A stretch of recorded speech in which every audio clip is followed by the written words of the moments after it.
आम्ही भारताचे लोक, भारताचे एक सार्वभौम, समाजवादी,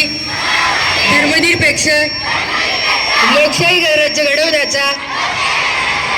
व त्याच्या सर्व नागरिकास सामाजिक, आर्थिक व राजनैतिक न्याय,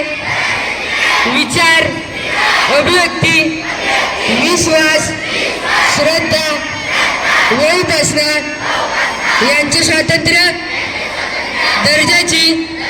व संधीची समानता निश्चितपणे प्राप्त करून देण्याचा आणि त्या सर्वांमध्ये व्यक्तीची प्रतिष्ठा व राष्ट्राची एकता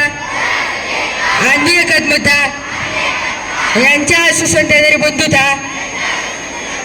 प्रवर्धित करण्याचा संकल्पपूर्वक निर्धार करून आमच्या संविधान सभेत आज दिनांक 26 नोव्हेंबर 1949 रोजी याद्वारे हे संविधान अंगीकृत आणि अधिनियमित करून स्वतः प्रत्यर्पण करीत आहोत. जय हिंद.